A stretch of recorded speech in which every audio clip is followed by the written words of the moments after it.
Waktu saya periksa jenazahnya itu agak anehnya kok baunya tuh udah kayak jenazah yang udah mau membusuk gitu. Padahal kalau dari tanda pasti kematiannya itu belum ada 12 jam meninggalnya.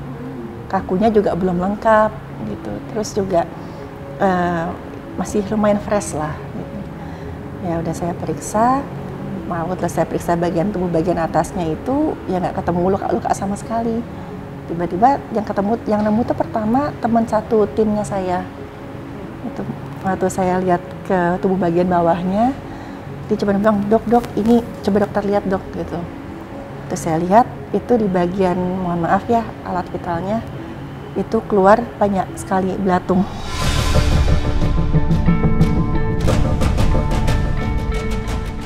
Assalamualaikum warahmatullahi wabarakatuh. Salam rahayu, rahayu, rahayu bagi kita semuanya.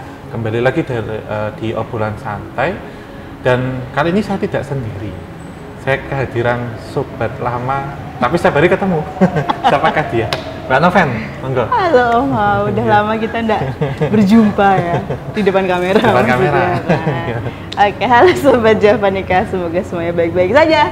Nah, kembali lagi nih di obrolan santai bersama saya dan Om Hao. Seperti dulu, kita nggak cuma akan berdua ya Om ya. Karena hari ini kita kedatangan tamu yang sangat-sangat istimewa. Nah, kalau Sobat Javanika pernah nonton Obsan episode lama ya Om, itu ada seorang dokter forensik. Nah, langsung saja kita perkenalkan Dokter Stefani. Halo. Selamat datang, Dokter Halo Stefani. Om. Selamat datang, Dokter. Akhirnya bertemu saya, Iya. Dokter Stefani. Penasaran ya Om ya dari Penasaran. kemarin. Salah satu cita-cita yang tidak terwujud. Oh iya. Ingin jadi dokter forensik. Soalnya itu keren. Memang aku akuin keren, apalagi ya kalau kita lihat dari film-film itu sangat menantang, keren dan cukup membantu masyarakat gitu Iya, loh. iya. Iya kan dok? Bener dok. Oke, apa kabar dokter? Alhamdulillah baik. Oke, syukurlah. Gimana nih dok, dengan mengetahui dulu kan ya waktu sama KTJ pertama kali itu kan cukup trending dan banyak yang minat untuk menyaksikan cerita dokter waktu itu kan. Kalau dari dokter Stefani sendiri tanggapannya seperti apa? Ya alhamdulillah ya, syukur waktu itu banyak yang nonton karena yang saya sharing itu kan mudah-mudahan bisa bermanfaat Amin. buat bagi yang nonton waktu itu.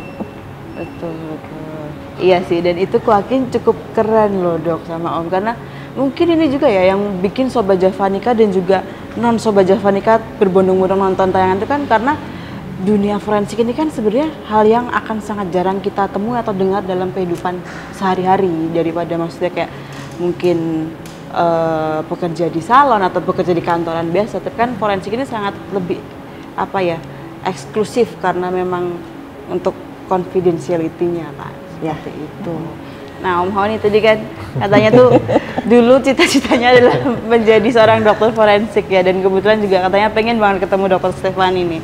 Nih sudah bertemu nih pasti banyak pertanyaan. Iya, banyak sekali pertanyaan. Jadi hari ini pingin kita kuliah 8 SKS nih tentang forensik nih. Gitu. Tadi sempet aku dapat cerita lucu lah dari dokter Stefani. Jadi gimana dok, katanya nemu apa? Waktu itu pernah ada kejadian, katanya ditemukan tulang belulang di salah satu daerah lah di timur Jogja. Nah, waktu saya ngelihat di situ, kok struktur tulangnya beda gitu. Ternyata itu tulang manusia purba. Oh. Karena dari struktur tengkoraknya kan udah beda, terus juga dari ukuran tulangnya itu kan besar sekali dibandingkan ukuran manusia normal gitu. Dan waktu itu juga saya bilang ya udah kok gini kan nanti bisa langsung dirujuk ke bagian antropologi. Karena kalau misalkan saya yang nanganin pun andai kata ada tanda-tanda penganiayaan, pelakunya mungkin udah meninggal lama juga gitu. Sebelum Masehi. Prasejarah. Udah nggak bisa diusut. Iya, benar, udah prasejarah itu dokter, udah 10 juta tahun yang lalu. Lucu banget sih gitu. Iya. Mentang-mentang Oh, tulang. itu utuh dokter. Waktu itu Manusia relatif masih purbanya. utuh, relatif Oh. masih utuh. Jadi satu rangkaian gitu ya. Tapi iya, kalau dari profesi dokter Stefani ini dan juga dari Om Hao juga yang secara metafisik memiliki kelebihan ya. Menurutku aku bisa menarik satu benang merah bahwa mereka berdua memiliki sebuah kesempatan dan kelebihan untuk mendapatkan cerita dari yang tidak bisa kita ketahui. Tapi tetap semuanya itu, dan aku tahu Dr. Stefani dan juga Om Hani sangat cukup profesional untuk bisa menjaga kode etis ya gitu loh, karena tidak semuanya bisa diceritakan, dibagikan ke publik kan ya. Awal mula terjun dan mengabdi ke dunia forensik itu gimana sih, Dok? Jadi waktu saya masih sekolah kedokteran, masih S1, belum masuk koas, itu memang saya udah tertarik sama ilmu forensik. Karena pertama kan pasiennya udah nggak bisa bicara nih. Kita paling keterangan pun keterangan TKP dari polisi, dari saksi mata. Atau kalau misalkan dokter forensik itu kan mau nggak mau dari penyidiknya aja. Jadi bagaimana kita membuat jenazah yang sudah nggak bisa bicara ini bisa dalam tanda petik bercerita ke kita gitu.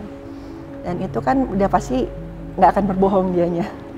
Kalau misalkan kita ke dokter kan kadang-kadang, oh saya jaga makan kok, saya nggak pernah ngerokok gitu, padahal sebenarnya enggak. Tapi kalau jenazah itu kan nggak bisa bohong.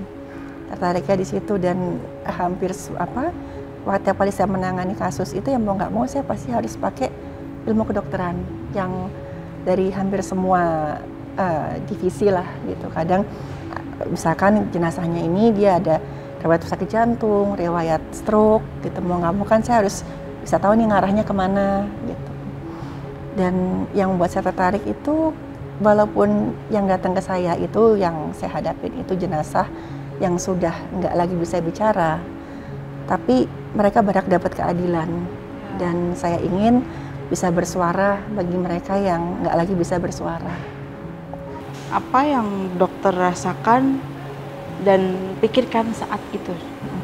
Jadi waktu itu sebelum saya masuk spesialis kan saya sempat magang di rumah sakit, salah satu rumah sakit di Jakarta di bagian forensiknya. Waktu saya diminta untuk otopsi, tapi juga dengan supervisi dari dokter spesialisnya. Pas saya dapat itu jenazahnya nyuwun sewu, keadaannya sudah nggak terlalu bagus lah, sudah agak lama, jadi sudah mengeluarkan bau gitu, dan keadaannya juga sudah nggak bisa dikenali lagi. Yang saya rasakan ya mau nggak mau ini pasien gitu. Maksudnya ini pasien, ya datang, saya yang nanganin, ya harus saya bantu, harus saya tolong, harus saya periksa supaya dia bisa dapatkan jawaban ini sebab kematiannya gimana gitu.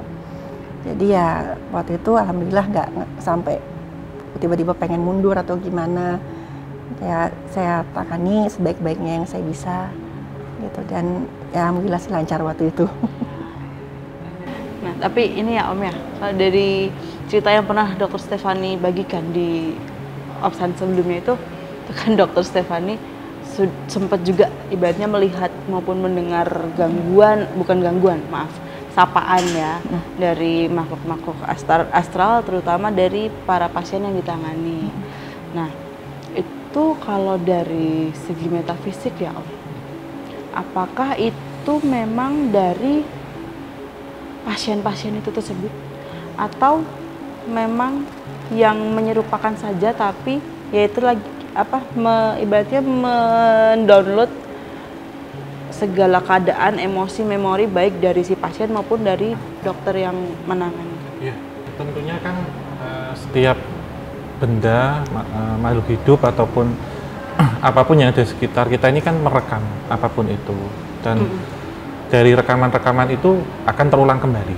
Di sini bisa terjadi secara residual memori, jika itu berasal dari makhluk hidup, memori yang pernah dilihat, dikenang, dibayangkan, dipikirkan. Yang kedua, tentunya dari residual energi. Kita mengesampingkan tentang entitas astral, kita kesampingkan, kita abaikan dulu ya. Jadi suara ataupun vibrasi yang keluar, misalkan di sini kasusnya adalah mayat ya, jenazah gitu. Sebelum mengalami satu kematian tuh kan pasti melihat dulu, merekam prosesinya gimana. Karena seperti halnya contoh-contohnya begini dokter, dikoreksi kalau saya salah ya. Ketika orang mati tenggelam, memang kecelakaan atau ditenggelamkan itu berbeda. Gitu. Pasti ada posisi tangan begini ketika dia tenggelam kecelakaan. gini, benar atau salah dokter? Misal gini. Kalau misalkan, atau kayak minta tolong gitu, gini. Itu tergantung dari lama jenazahnya sih. Misalkan tenggelam itu biasanya kan mereka misalkan misalkan di sungai gitu, pasti kan akan nyari pegangan. Kadang-kadang misalkan jenazahnya masih baru, masih segar, itu ada yang namanya cadaveric spasm. Jadi posisinya tuh kaku mayatnya itu ketika dia mencoba menggenggam misalkan tanaman air atau apa gitu. Jadi kadang misalkan masih fresh itu dalam kondisinya itu dia megang ini masih ada di dalamnya itu ada pasir, ada tumbuhan air gitu. Tapi kalau dari segi ilmu forensiknya yang namanya meninggal karena dibunuh atau kecelakaan itu kita nggak bisa bilang karena itu cara kematian. Yang bisa kita bilang ketika dia ditemukan itu luka-lukanya sesuai nggak dengan misalkan dia tenggelam. Tenggelam kan misalkan dia kebentur batu segala macam kan kekerasannya akibat benda tumpul, kekerasan tumpul. Tapi misalkan kita ketemu luka kekerasan tajam atau luka yang seperti luka tembak, itu baru kita bilang ini nggak mungkin karena ketika dia masuk di air gitu. Jadi tinggal polisinya nanti yang akan proses ini kira-kira mengarahnya kemana nih. Nah ini tentunya kan saat ada di proses itu kan orang ini tahu benar gitu, bagaimana melihat sekelilingnya. Misal kita ambil kasusnya ditembak nih, kan pasti ditodongkan kan tahu dokter, gitu. Dia berarti akan melihat ya, atau mengenali siapa pelakunya. Ini masuk sebagai residual memori pertama. Kemudian kalau meninggalnya secara kecelakaan, misalkan di pinggir sungai, kemudian kepleset, berarti melihat proses terjatuhnya, gitu dan prosesinya. Nah ini ketika manusia itu saat meninggal tentunya jasad atau raganya yang ditinggalkan, tapi secara spiritual atau alam metafisik atau ruhnya itu masih ada di sekelilingnya. Bahkan kita yakini sampai 40 hari, 100 hari, bahkan 1000 hari. Sehingga inilah yang kemudian nanti akan menyamakan frekuensi saat akan minta tolong atau menyampaikan ceritanya ini gambarannya seperti apa. Karena tentunya setiap orang pasti memiliki satu kepekaan yang ketika ini sering diasah dan bertemu akan terlatih intuisi di situ secara batin. Gitu. Jadi bukan berarti entitas yang menyerupakan, tapi residual memori yang terbawa, memori yang terkenal, yang terkenal dan yang dikenang gitu, yang tahu gitu. Sehingga ini yang nanti akan memberikan gambaran-gambaran seperti halnya. Misal begini dokter, misal dalam kita penelusuran gitu ya, di satu lokasi yang pernah terjadi pembantaian di situ ada entitas perempuan yang dia dibunuh pacarnya nih dulu ceritanya. Jadi menceritakan kondisi waktu itu gambarannya gimana sih sampai terjadi cekcok, kemudian dia dibunuh, kemudian seolah-olah dia digantung, dibuang, akhirnya gitu. Gambaran-gambarannya itu, tapi ini sudah terjadi 40 tahun yang lalu. Gitu. Secara jenazah sudah rusak dokter, dan bukan wewenang ya gitu ketika kita nanti melihatnya ke situ. Jadi ini cerita-ceritanya dari kronologinya gitu, demikian. Kalau kita sebutnya residual memori dokter, sisa-sisa kenangan. Gitu. Itu bisa tertangkap dalam frekuensi yang tepat ya. Iya, tapi di sini kita sajikannya secara kisah dulu, belum menjadi sejarah. Kalau sejarah itu harus berdasarkan sumber yang bisa dipercaya atau kritik sumber seperti apa gitu, baru kita tuliskan gitu. Tapi kalau ini hanya kisahnya, kita kesampingkan 50-50 ya, benar dan salah, tetapi kita harus tahu satu benang merah di tengah, kisahnya ini bisa masuk secara humaniora nggak gitu, jika kita kisahkan kembali. Itu sih dokter, Mbak Fani. Oke, tapi balik lagi untuk profesi dokter Stefani ini ya, kan aku penasarannya, apakah semua dokter forensik itu pada akhirnya bisa melihat eksistensi yang tidak terlihat? Karena kok dokter forensik itu pasti kan kita kerjanya lebih banyak di kamar jenazah. Kita banyak menghandle orang yang sudah tidak bernyawa lagi gitu. Dan pasti ya entah sadar nggak sadar, apa mungkin peka atau enggak, itu biasanya pasti akan ada yang mencoba komunikasi. Dan pasti ketangkap lah. Karena hampir semua teman saya itu pasti pernah mungkin saya istilahnya dapat sinyal ya. Jadi mereka di dimensi lain yang mencoba untuk komunikasi. Oke, nah kalau Dokter Stefani sendiri nih, sebenarnya memiliki sensitivitas lebih nggak sih terhadap keberadaan makhluk-makhluk astral ini sendiri? Bisa dibilang sih, ya ada. Karena saya sih nggak bilang saya punya bakat ya Om. Saya tapi kok dari kecil itu udah dikasih tahu sama bapak ibu saya kalau mereka yang ada di dimensi lain itu pasti ada. Tapi ya kita jangan sampai ketakutan, jangan sampai kita yang terintimidasi. Karena kalau kita nggak ganggu, kita nggak nantang, mereka juga nggak akan ganggu gitu. Dan kalau niat kita baik, ya niat mereka juga baik. Misalkan kita udah nggak mau ganggu, nggak mau apa, tapi tetap kita digangguin, ya kita berhak marah gitu. Jadi ya kok dari kecil ya beberapa kali saya ngelihat mereka lah tanda petik itu. Kadang saya ngelihat ini kok bentuknya aneh, nih apa gitu. Terus ini kok tiba-tiba misalkan ada perempuan, ada apa gitu. Dan ya untungnya waktu itu bapak ibu saya nggak pernah ngedidik saya tuh nggak dibiasakan nonton film horor gitu. Jadi dianggapnya ya biasa aja gitu. Kadang-kadang misalkan saya ngelihat juga, pertama yang saya rasain ya heran, malah saya liatin, saya deketin kadang-kadang ini apa gitu. Waduh. Tapi ya nggak ada rasa takut. Kalaupun saya sadar itu mereka ya cuman udah ya, kadang saya tanya ya maunya apa, ada apa sih gitu, misalkan apa mau didoain apa gimana gitu. Ya, tapi malah dideketin sih. Karena nggak sadar itu. Oke, nah sebelum kita membahas cerita horor yang dialami Dr. Stefania selama melakukan pekerjaannya, aku pengen konfirmasi ke Om Hao dulu nih Om. Seumpama orang dengan ibaratnya kepekaannya biasa aja lah ya Om, bukan yang sangat peka terhadap makhluk astral, tapi mungkin mereka berada suatu keadaan yang saya selama hampir setahunan atau lebih itu memungkinkan untuk bisa bersinggungan dengan mereka. Mungkin contohnya seperti Dr. Stefan dan teman-teman di forensik ya. Itu apakah memungkinkan untuk kayak otomatis kebuka mata batinnya? Sebenarnya pada dasarnya setiap orang itu kan punya sixth sense. Jadi selama ini mungkin ada satu salah kaprah kalau orang punya sixth sense itu lihat hantu. Padahal enggak, itu luas gitu. Jadi kita kan memiliki panca indera yang itu bisa menangkap satu sinyal ataupun satu pertanda yang bisa kita rasakan. Itu ada frekuensi dan batas frekuensi. Di bawah batas frekuensi yang tidak bisa ditangkap oleh panca indera itu tertangkaplah oleh indera keenam itu. Gitu. Jadi ada sistem seperti itu. Seperti halnya firasat-firasat atau intuisi. Entitas astral itu kan satu makhluk yang dia memiliki getaran gelombang yang sangat halus, sehingga disebut makhluk halus.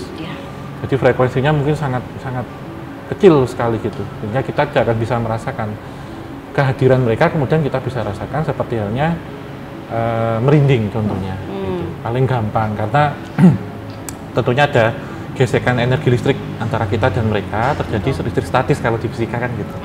Kalau kita kan main kan itu dokter, ya yang rambut penggaris ya gitu. Nah ini bisa dirasakan ketika itu di bawah. Seperti halnya ini kan satu keterampilan. Semua orang tuh mungkin bisa menguasai kemampuan linguistik, semua orang. Yaitu bahasa Mandarin, bahasa Rusia gitu ya. Semua orang bisa ketika itu setiap hari bertemu lawan bicara. Gitu, konversasi tercipta gitu. 3 tahun di Tiongkok ya bisa Mandarin secara otomatis itu pasti. Gitu. Atau 5 tahun di Rusia udah bisa bahasa sana. Kalau di sini kan kita susah karena lawannya tidak ada. Nah, kemampuan sixth sense itu seperti itu. Nah, kalau indigo itu adalah aura yang terpancar. Karena kan kita Mejiku Hibiniu ya. Nah, kita di sini cakra asnya atau mata ketiga terbuka, warnanya nila atau indigo. Itu. Sehingga saat kita bersinggungan dengan hal-hal yang halus dan tanda petik ya, setiap hari dan itu sering terpakai, otomatis kita terasa ke situ. Frekuensinya kan sampai ke situ gitu. Jadi semakin sering dipakai kan tajam. Gitu, semakin lentur gitu dipakai. Jadi semua orang, kadang orang tanya, ini mau dibuka indera keenamnya Ya, apa? Oh, tiga. udah punya, Udah punya, tinggal ya. dipakai enggak. Sehingga yang saya Iya. tanyakan, untuk apa dulu? Untuk apa mendukung profesimu ataupun tujuannya untuk apa? Kalau untuk iseng jangan. Terus kalau dibuka nanti orang bilang jelek, yang Iya. terjadi bisa gangguan jiwa. Oh iya benar. Itu dokter. Benar. Yang dilihat atau yang dirasa bukan sesuatu yang halus, tapi imajinasinya dia. Iya. Atau dia nggak kuat, nggak siap dengan itu, sehingga terjadi gangguan kejiwaan. Karena merasa diteror, hidupnya nggak tenang, merasa melihat sesuatu yang aneh-aneh, bisa malah nggak lurus ke arah situ. Iya. Jadi harus ada proses pelan-pelan dan support dengan apa yang kita kerjakan sehari-hari. Ya, Gitu. ya, proses pelan-pelannya pun salah satunya mungkin yang kayak profesinya Dokter Stefani ini Iya, ya, Om iya, ya, karena ya mungkin karena hampir setiap hari lah ya dok bersinggungan dengan itu lama-lama kepekaannya terasa. Gitu. Oke. Dari sekian tahun pengalaman Dokter Stefani menjadi dokter forensik ya, ada nggak yang pasiennya itu maaf meninggalnya karena santet? Oh, kalau pengalaman itu pernah ada, tapi saya bilangnya itu saya nggak bisa menjelaskan temuan yang saya dapat dari segi kedokteran. Iya. Jadi saya pernah dapat kasus itu penemuan ada perempuan, dia itu ditemukan meninggal di kos-kosan. Katanya sih temennya curiga gitu, sehari sebelumnya si perempuan ini tuh masih kelihatan mundar-mandir keluar masuk kamarnya. Kok waktu itu pagi-pagi ada bau busuk banget dari kamarnya ini. Terus coba diketok gak ada respon, terus akhirnya manggil petugas kosannya didobrak. Itu posisinya tuh katanya udah kayak orang tidur aja di tempat tidurnya, terus dia selimutan, tapi badannya katanya sih udah pucat dan dingin. Dipanggil polisi, terus dibawa ke rumah sakit. Waktu saya periksa itu, ya kondisinya sih udah kayak orang yang sakit lama ya. Udah benar-benar hampir kurus kering, rambutnya juga agak nipis. Saya sampai tanya, ini dari riwayat sakit apa? Ada mungkin sakit kronis apa, kanker atau apa gitu. Tapi waktu polisi itu akan olah TKP, obat-obatannya tuh nggak ada yang ngarah ke sakit berat gitu. Terus kan ada ditanya saksi matanya juga, katanya ini waktu kemarin tuh juga ngeluh sakit gitu, badannya sakit semua. Cuman nggak ke dokter, ke rumah sakit, nggak ketemu apa-apa. Sampai di ronsen, di USG itu nggak ada apa-apa. Ya udah, akhirnya saya mikirnya ini apa? Ya udahlah saya periksa dulu. Gitu. Tapi saat itu anehnya keluarganya si korban ini nggak pengen korban diotopsi. Cuma bilang kami dari keluarga sudah menerima bahwa anak kami meninggal karena sakit. Kami minta segera diperiksa, mandikan aja. Terus dibawa pulang segera mungkin. Nah, waktu saya periksa jenazahnya itu agak anehnya kok baunya tuh udah kayak jenazah yang udah membusuk gitu. Padahal kalau dari tanda pasti kematiannya itu belum ada 12 jam meninggalnya. Kakunya juga belum lengkap gitu. Terus juga masih lumayan fresh lah. Gitu. Ya udah saya periksa. Waktu saya periksa bagian tubuh bagian atasnya itu ya nggak ketemu luka-luka sama sekali. Tiba-tiba yang nemu tuh pertama teman satu timnya saya. Itu waktu saya lihat ke tubuh bagian bawahnya, dia coba bilang, dok ini coba dokter lihat dok gitu. Terus saya lihat itu di bagian, mohon maaf ya, alat vitalnya itu keluar banyak sekali belatung. Dan itu keluar terus gitu. Saya kan langsung benar-benar waktu saya ngeliat itu saya merinding sebadan-badan karena walaupun saya udah sering lihat belatung, tapi ini kok kayaknya beda aja gitu. Terus ya udah saya coba bersihkan aja, mana tahu ada infeksi atau apa. Tapi yang saya heran kalau infeksi pun masa sih kemarin tuh pas ke dokter nggak kedeteksi gitu. Dan belatung itu kan minimal ya 1-2 hari lah alat itu bertelur, baru keluar gitu. Ini kok bisa bertelur di situ 2 hari nggak ketahuan kan nggak mungkin. Kami coba bersihkan belatungnya, tapi nggak ada, saya nggak ngeliat luka, nggak keluar cairan, benar-benar cuma keluar belatung aja. Akhirnya sebisa mungkin kami taruhin kapas aja gitu buat nyumbat di bagian yang keluar belatungnya itu. Nah, terus ya setelah itu ya saya kasih tahu penemuan saya ke penyidik. Ini waktu saya periksa jenazahnya korban ini saya ketemu seperti ini. Terus waktu itu ada salah satu saksi matanya yang katanya sih anggota keluarga gitu, pengen ngomong bertiga sama saya sama penyidik. Gitu. Terus waktu kami ngobrol ketahuan kalau yang saya temukan itu memang bukan satu hal yang bisa saya jelaskan secara medis. Dan saya dapat keterangan bahwa si perempuan ini itu selingkuhan. Ya, jadi dia di kosan itu memang dibayari kosannya oleh selingkuhannya yang sudah punya istri dan anak. Dan ketahuannya karena waktu itu sempat ada kejadian di mana si istri sahnya ini datang ke kosan buat melabrak ketika suaminya masih ada di situ. Tapi anehnya waktu masih di situ suaminya tuh malah ngebelain si perempuan ini. Si istrinya ini justru ya disuruh pulang lah sama suaminya. Dan setelah kejadian yang lumayan menghebohkan itu, ya nggak ada rasa bersalah mereka. Ya kadang si laki-laki ini tetap nginep, kadang sampai berhari-hari.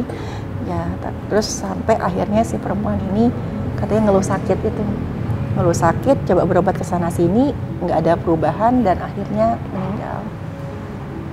Dan itu benar-benar nggak bisa saya jelaskan karena setahu yang saya tahu juga kalau belatung larva lalat itu cuman bisa hidup di suhu maksimal itu 30 derajat Celcius. Kok suhu tubuh kita kan 36, 37 gitu. Udah pasti nggak akan bisa hidup apalagi berkembang biak gitu. Ini kok ada segitu banyaknya. Tapi berarti itu sama sekali tidak ditemukan luka luar maupun dalam ya dok ya? Nggak ada sama sekali. Waktu itu nggak diotopsi, jadi nggak tahu bagian dalamnya gimana. Tapi dari luar tuh nggak ada luka sama sekali. Berarti ya karena tidak dilakukan otopsi dan pemeriksaan lebih lanjut, penyebab kematiannya pun juga tidak bisa dipastikan juga ya. Oke, itu cukup menyeramkan. Tapi memang ini ya Om ya, mesti sudah ada kejanggalan juga sih dari awal ketika dari saksi mata yang H-1 sebelum meninggal masih ibaratnya masih beraktivitas, tapi kok ketika ditemukan itu karena ada bau busuk, sedangkan maaf untuk badannya juga sebenarnya tidak ada luka yang busuk atau ada. Nah itu kalau dari pandangan Om Hao nih, itu memang apa ya, kalau ketika orang menjadi korban santet bahkan sampai meninggal, apakah efeknya memang masih akan berjalan setelah korbannya itu nggak ada? Iya, kalau di sini saya, ini maaf ya dokter ya, saya bisa menafsirkan dua hal. Ini secara non medis dokter. Ya, SPNM ya, spesialis non medis. Ya. Ini sekilas ya dokter ya, karena pernah nemui hal kayak gini gitu. Pertama mungkin bisa secara santet atau guna-guna, atau kedua susuknya gagal, pasang susuk. Gitu. Jadi dalam kasus ini kan ani-ani ya, cewek ani-ani ya. gitu. Cekcok sama istri sah dilabrak gitu ya. Ini bisa sakit hati kemudian mengirim sesuatu, karena sekarang metodenya memang sudah modern untuk santet itu. Jadi sudah mengarah dari non medis pasti kena penyakit medis tapi cepat gitu loh dokter. Entah cancer paling banyak memang, atau kecelakaan itu. Ya memang nggak bisa dilogika ini, tapi kejadian-kejadian ini memang ada fenomenal yang janggal gitu. Yang kedua adalah susuk. Biasanya susuk itu kalau gagal memang akan keluar belatung dari tubuh. Yang ini metafisik dokter, memang akan susah dijelaskan. Kenapa? Karena pemasangan susuk itu kan ada 7 titik dalam tubuh yang sering sekali gitu. Jadi ini maaf agak vulgar gitu ya.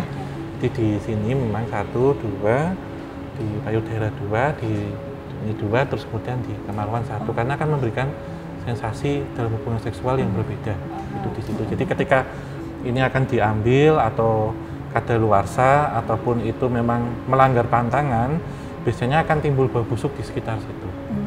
Gitu.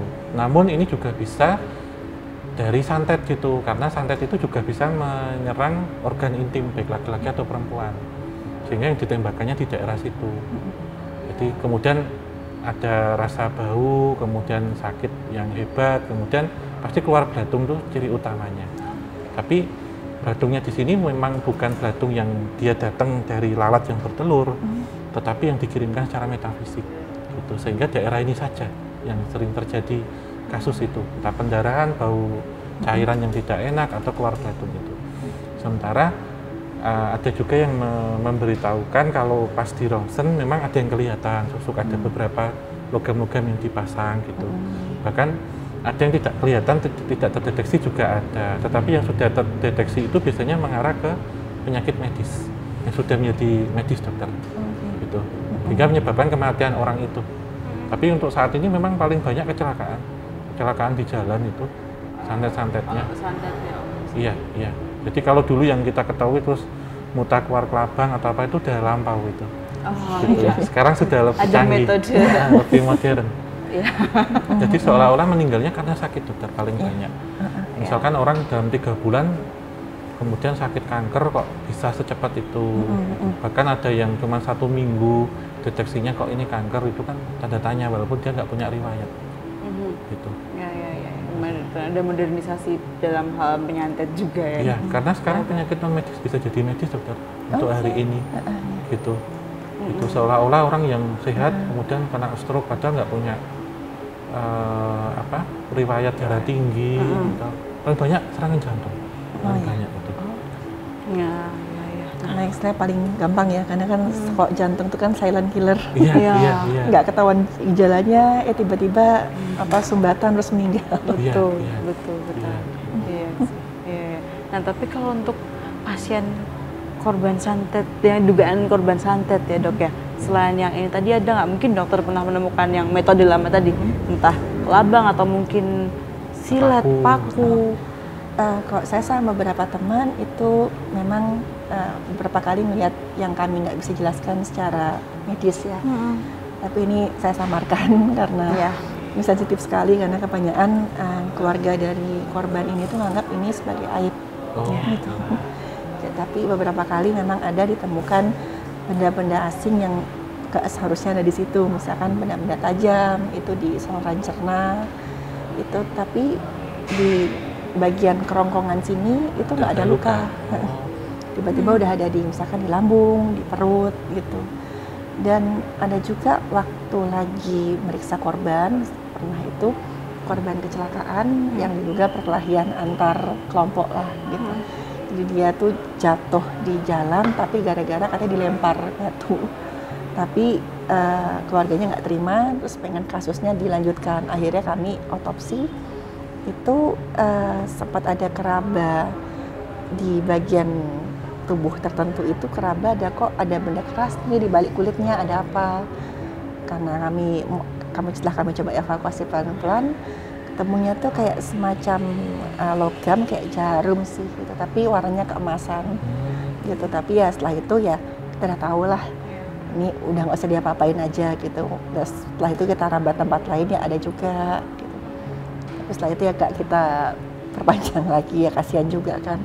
Maksudnya almarhum ini kan memakai itu, misalkan sampai ceritanya keluar kan udah nama baiknya kan, kasihan gitu.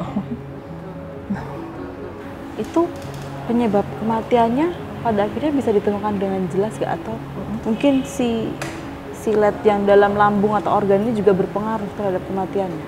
Itu sih pasti pengaruh, karena biasa kan misalkan ditemukan di situ pasti kan mencederai saluran cernanya. Ya.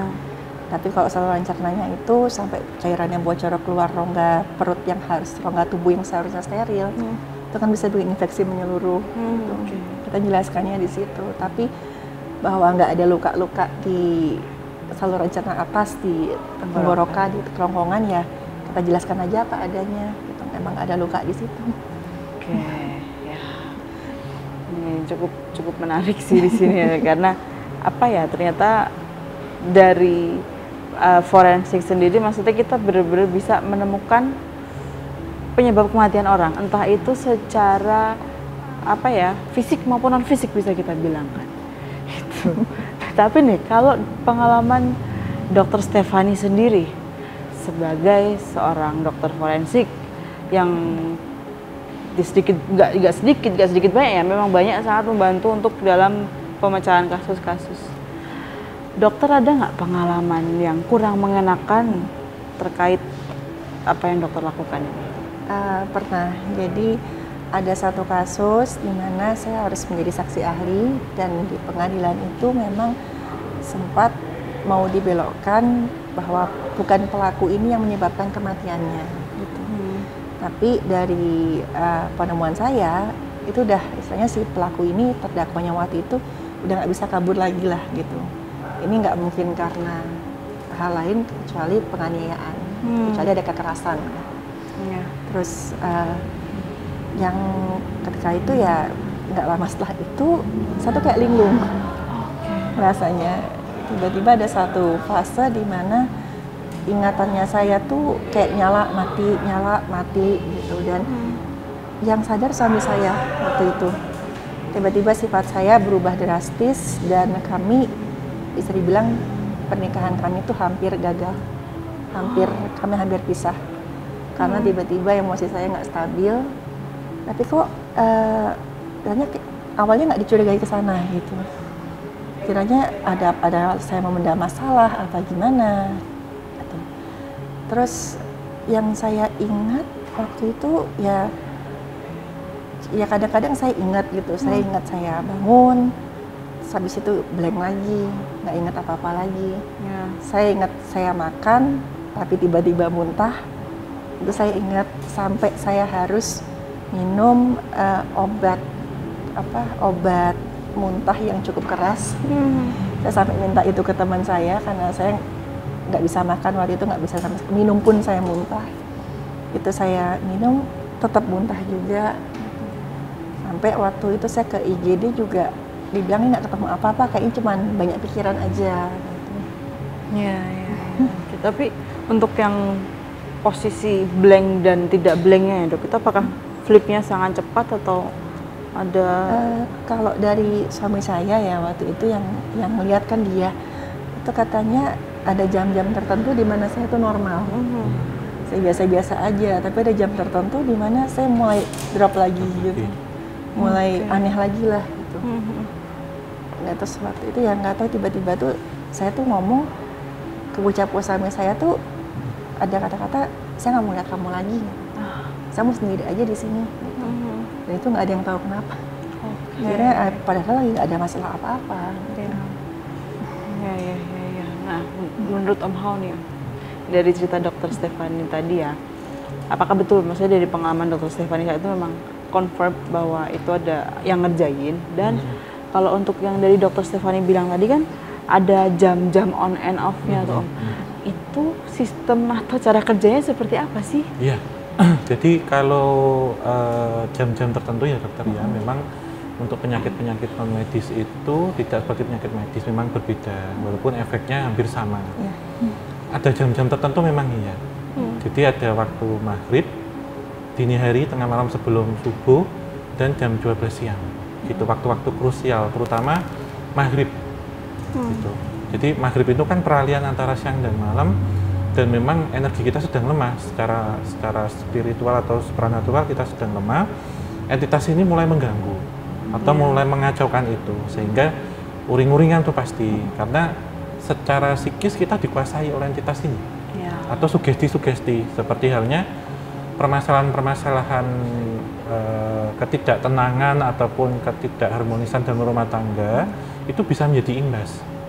Jadi misal seperti yang disampaikan dokter tadi, misal melihat suami tidak suka atau apa, itu sebenarnya sugesti yang masuk. Jadi merasa di rumah itu panas, jadi panas bukan cuaca ya, tapi hawanya aja nggak nyaman, pengen keluar lah, atau pengen marah-marah tanpa sebab. Namun setelah misal kita memasuki jam 8 malam, turun lagi tuh, kembali ke kita. Nah, nanti menjelang jam 12 terjadi lagi, itu seterusnya. Dalam beberapa kejadian-kejadian tentunya profesinya dokter kan bertemu dengan banyak orang, masalah hukum, sudah rahasia umum dokter, gitu. Jadi kalau apalagi yang di sini saksi kunci, saksi ahli ataupun apa, pasti ada sesuatu hal yang akan mengacaukan itu, sehingga tidak bisa fokus, males-malesan, mendadak ngeblank, lupa itu. Jadi kategorinya masuk dalam guna-guna. Jadi di guna-guna kita nggak tahu ya, ketika orang kan kita dikasih makan apa, atau kita dibaca fotonya atau tanggal lahir, itu kan media-media untuk mengirimkan itu. Nah, tapi ini kan mengganggu secara konsentrasi. Iya. Ada masa aktifnya, setelah berapa hari atau berapa minggu dia hilang. Gitu. Ya, waktu itu saya juga sempat ingat, yang saya ingat banget waktu mau lepas itu sakitnya luar biasa, Om. Iya. Saya waktu itu udah pernah beberapa kali tindakan medis, saya pernah ada luka yang dijahit juga, tapi nggak ada yang ngalahin sakitnya pas saya lepas itu. Cuman ingat itu konop itu kayak lebih cepat lagi gitu. Terus saya muntah-muntah gitu, terus tiba-tiba setelah itu ya baik lagi gitu. Normal Tapi, lagi ya dokter? tapi ya nggak langsung normal sih, ya Bertahap-tahap ya? pelan gitu. Ya, berarti indikasinya ya sempat, kalau saya ya dokter, kalau track recordnya demikian, secara non medis sempat diguna-guna dokter. Ya itu medianya kan macam-macam, bisa lewat makanan minuman atau tadi misalkan lewat baca foto ataupun apa, itu semuanya bisa dikirim. Karena kan bersinggungan dengan banyak orang. Iya. Kalau dari foto, misalkan foto yang taruhlah kita unggah di media sosial gitu, itu bisa juga seperti itu. Itu bisa dokter, terutama foto terupdate. Oh, oke. Gitu. Seenggak-enggaknya kita foto 1 tahun, 2 tahun yang lalu tuh nggak apa-apa, tapi hari ini, jam ini itu sangat rawan sekali. Karena ini kita kondisi waktu itu, karena auranya ini masih lekat. Iya. Sehingga bisa kita baca moodnya seperti apa. Masih Kemudian faktual. apesnya dokter yang hati-hati, apesnya seperti apa. Mungkin hari ini pas kena tembak aku bisa. Gitu. Kalau dari media tanggal lahir nih Om, itu sebenarnya untuk apa sih, kayak mencari mungkin kalau dihitung wetonnya terus apesnya hari ini atau gimana? Apesnya ketahuan, karena orang itu kan ada untung ada apes ya, makanya untuk Senin Kamis itu karena kan menguasai Kanjeng Nabi itu. Jadi misal orang lahirnya Senin, bisa Kamisnya itu sial, atau lahirnya Jumat, berarti 4 hari kemudian dia sialnya, sehingga itu cara mudah. Sehingga orang Jawa dulu weton jangan tidur sore. Oh, Itu karena pas kondisi yang menjaga kita ini sedang keluar, sehingga gampang sekali dikirimkan hal-hal negatif ke tubuh kita. Karena nggak selamanya penyakit bisa energi dokter, sehingga bisa bikin uring-uringan, nggak fokus, gampang lupa, malas mandi, paling simpel itu, mageran itu pun bisa. Ya jadi ketika sugesti itu kemudian dikirimkan ke pikiran dokter, karena nggak selamanya itu kan benda-benda ya, kalau telu, santet atau guna-guna itu mempengaruhi secara non medis ke medis. Gitu, seperti halnya produksi asam lambung yang meningkat ketika pikiran banyak, sehingga apa yang dimakan keluar. Belum yang ke lain-lainnya gitu, entah ini gangguan-gangguan yang lainnya. Sehingga terutama yang bekerja dalam bidang mengingat yang kuat atau penyampaian sesuatu hal, itu pasti pikiran yang akan dikacau. Entah di sini secara daya konsentrasi yang tiba-tiba hilang atau lemah, ditambah lagi emosi yang tanpa sebab dan tidak terkendali. Biasanya 2 itu. Tapi ada masanya. Setelah ini selesai hilang gitu. Itu sih dokter. Iya. Cuma ingat sih yang waktu itu mau hilang itu, cuma ingat sakitnya luar biasa. Benar-benar itu seumur hidup itulah paling sakit yang pernah saya rasa, dan itu sebadan-badan. Itu kayak proses pelepasan guna-gunanya ya. Recovery-nya. Tapi ya setelah itu juga untuk kembali maksudnya normal lagi pun itu juga bertahap toh. Iya, tentunya bertahap sih. Cuman efek sampingnya itu loh dokter, biasanya yang ke bawah itu emosi jadi nggak stabil. Itu saja. Berarti radiasinya itu ya. Ya, efeknya, dan bisanya lebih kacau lagi ketika itu kena ke lingkungan keluarga. Itu sehingga nggak, males lah mau pulang gitu, panas gitu hawanya, ketemu siapapun orang di rumah itu, entah suami, istri atau anak, itu panas gitu, uring-uringan gitu. Tapi ini tentunya biasanya ada langkah-langkah untuk netralisasi biasanya gitu, entah mandi atau bancaan ya, selamatan, atau kita ada satu prosesi pembersihan biasanya gitu, hilang dengan sendirinya nanti. Tapi itu tadi pengalaman pertama dan terakhir kan dok? Dan terakhir. Amin. Ya karena sangat riskan ya tadi seperti kita bilang tadi. Nah oke nih, ini mungkin pembahasan terakhir kita ya Om dalam episode hari ini, karena juga sama-sama penasaran ya, apalagi terkait juga belakangan ada kasus mutilasi di Yogyakarta. Nah jadi kami berdua penasaran nih dok, bagaimana seorang dokter forensik dan timnya dalam mengautopsi korban-korban kasus mutilasi. Jadi kalau proses yang pertama tuh kita harus tahu dulu ini siapa identitasnya gitu. Karena kalau mutilasi itu apalagi yang kelihatan dipotongnya itu bukan karena misalkan gara-gara ditaruh di ruang terbuka terus dimakan hewan liar gitu. Misalkan jelas-jelas ini dipotong dengan benda tajam dan itu pasti biasanya kan hampir selalu ini kasus pembunuhan lah. Dan waktu diketahui siapanya ini, itu kan pasti ketahuan nih kira-kira siapa yang dendam sama orang ini, siapa yang terakhir kali kontak sama orang ini. Nah kalau sebagai dokter forensik, yang pertama kita cari itu pasti yang sebab matinya itu apa, maksudnya yang melumpuhkan dia sebelum dia bisa dimutilasi itu apa. Gitu. Karena kalau orang yang termutilasi itu kan biasanya dia dalam keadaan nggak bisa melawan dulu, lumpuh dulu atau meninggal dulu. Gitu. Jadi kita cari di bagian yang vital, misalkan di bagian kepala, di bagian dada, yang atau di bagian tubuh yang lainnya, luka mana nih yang kira-kira melumpuhkan dia sampai dia nggak bisa melawan saat dimutilasi.